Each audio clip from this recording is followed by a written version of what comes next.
بسم اللہ الرحمن الرحیم۔ عزیز دوستو السلام علیکم۔ آج کا ہمارا ٹاپک ہے رزق کے حوالے سے۔ دوستو عام طور پر سنا جاتا ہے، کہا جاتا ہے کہ جس بندے کے پاس بہت زیادہ پیسے ہیں، بہت زیادہ دولت ہے، وہ بندہ بڑا امیر ہے، اس کے اوپر اللہ تعالیٰ کا بڑا فضل ہے، اس کے اوپر اللہ نے بڑا رزق کا فضل کرم کیا ہوا ہے۔ آج ہم یہ سیکھیں گے کہ کیا پیسہ اور دولت ہی رزق ہے یا اس کے علاوہ بھی رزق کی بہت ساری اقسام ہو سکتی ہیں۔ تو جی ناظرین، رزق کی بہت ساری اقسام ہو سکتی ہیں۔ مثال کے طور پر میں آپ کو یہاں بہت ساری چیزیں گنوا کے بتاؤں گا کہ ٹھیک ہے، پیسے کی اہمیت اپنی جگہ پہ، لیکن پیسے کے علاوہ عزت، صحت، علم، تندرستی، اختیار، اور سب سے بڑھ کر جو ہے وہ ہے سکون اور اولاد۔ اب دیکھیں، سب سے پہلے ہم صحت کی بات کرتے ہیں۔ ادھورے والا ایک بندہ، اس کے پاس بہت زیادہ پیسے ہیں، لیکن بیمار ہو گیا ہے، ڈاکٹر کے پاس جاتا ہے، ڈاکٹر صاحب سے کہتا ہے ڈاکٹر صاحب جتنے پیسے لے سکتے ہیں لے لیں، لیکن مجھے جو ہے نا صحت دے دیں۔ اور ڈاکٹر اس کا علاج کرتا ہے، لیکن وہ کچھ نہیں کر پاتا۔ اسی طرح اگر ایک والد ہے، اس کے پاس بہت زیادہ پیسے ہیں، وہ ایمرجنسی وارڈ میں کھڑا ہے اور کہتا ہے کہ ڈاکٹر صاحب میرے بیٹے کو بچا لیے، جتنے پیسے چاہیے میں دینے کو تیار ہوں، لیکن اس کا پیسہ اس کے کام نہیں آتا، اور ڈاکٹر صاحب کہتے ہیں آئی ایم سوری، میں کچھ نہیں کر سکتا۔ اس وقت بندے کو احساس ہوتا ہے کہ یہ صحت جو تھی یہ بھی کتنا بڑا رزق تھا۔ اور اسی طرح ایک بندہ پڑھا لکھا ہے، ایجوکیٹڈ ہے، اس کے پاس تعلیم ہے، تو بھلے ہی وہ معاشرے میں بہت کم پیسے کما رہا ہو، لیکن آپ خود دیکھیں گے کہ جو بندہ پڑھا لکھا ہوگا اس کو معاشرے میں ایک عزت کا مقام ملے گا، لوگ اس کی رائے کو مقدم رکھیں گے۔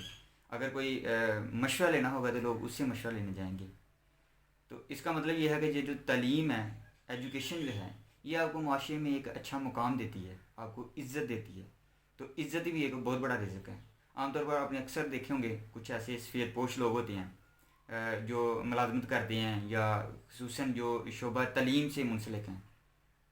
اب وہ تنخواہ کے اعتبار سے دیکھا جائے تو بہت سارے لوگ ہیں جو دکانداری کرتے ہیں، کوئی اور کاروبار کرتے ہیں اور بہت زیادہ پیسے کماتے ہیں، لیکن جب عزت کی بات آتی ہے، معاشرے میں کسی اچھے کام کی بات آتی ہے، تو سب سے پہلے پڑھے لکھے لوگوں کا نام آتا ہے، یعنی اس کو ایک عزت کا مقام دیا جائے گا۔ اسی طرح اگر دیکھا جائے کہ ایک بندہ، اس کے پاس عزت بھی ہے، دولت بھی ہے، اور عزت بھی ہے، دولت بھی ہے، شہرت بھی ہے، سب کچھ ہے، لیکن اس کے پاس سکون نہیں ہے، تو سکون تو اللہ تعالیٰ نے اپنے یعنی سکون کا تعلق جو ہے وہ تو صرف اور صرف اللہ کے ذکر میں ہے۔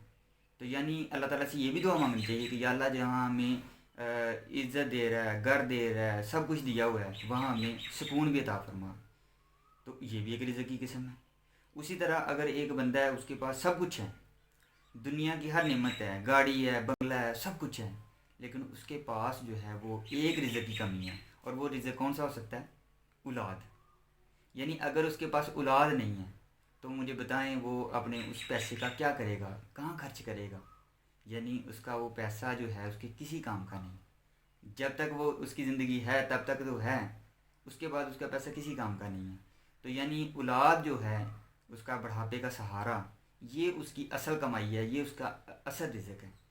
تو اس لیے یہ مت دیکھا کریں کہ یہ ہمارے ہمسائے میں ان کے پاس گاڑی نہیں ہے، ان کی کوئی بڑی کوٹھی نہیں ہے، تو اس کا مطلب یہ نہیں ہے کہ ان کے اوپر اللہ کا فضل نہیں ہے۔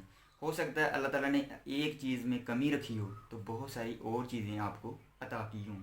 میں نے بہت سارے ایسے لوگ دیکھے ہیں جن کے پاس بہت زیادہ پیسہ ہوتا ہے، لیکن یا تو وہ اکثر بیمار رہتے ہیں تو وہ سارا پیسہ ڈاکٹروں کے پاس جا رہا ہوتا ہے، یا سکون نہیں ہوتا، بے چینی ہوتی ہے، یا پھر بہت سارے ایسے لوگ آپ نے دیکھے ہوں گے جن کے پاس پیسہ دولت بہت زیادہ ہے، لیکن اللہ تعالیٰ نے ان کو اولاد عطا نہیں کی۔ اور بہت سارے آپ نے ایسے دیکھے ہوں گے کہ جن کے پاس پیسے تو اتنے نہیں ہیں، لیکن اللہ تعالیٰ نے ان کو اولاد دی ہوئی ہے۔ تو یہ اللہ تعالیٰ کی تقسیم ہے، ہمیں اس پہ راضی رہنا چاہیے۔ حضرت واصف علی واصف صاحب بھی فرماتے ہیں کہ حسد کی ایک پہچان یہ بھی ہے کہ آپ اللہ کی تقسیم سے راضی نہ ہوں۔ یعنی اللہ نے جس کو کسی کو کوئی کسی چیز میں زیادہ مقام دیا ہے، کسی کو کسی چیز میں زیادہ مقام دیا ہے، کسی کو ایک چیز زیادہ دے دی ہے تو دوسری میں کمی کر دی ہے، کسی کو ساری چیزیں دے دی ہیں تو کوئی ایک رزق کی جو قسم ہے وہ ادا نہیں کی. یہ اللہ تعالیٰ کی تقسیم ہے، تو ہمیں اس تقسیم پہ راضی رہنا چاہیے. تو اسی کے ساتھ اجازت چاہتا ہوں. دعاؤں میں یاد رکھیے گا اور ہر حال میں اللہ تعالیٰ کا شکر ادا کیے. وسلام.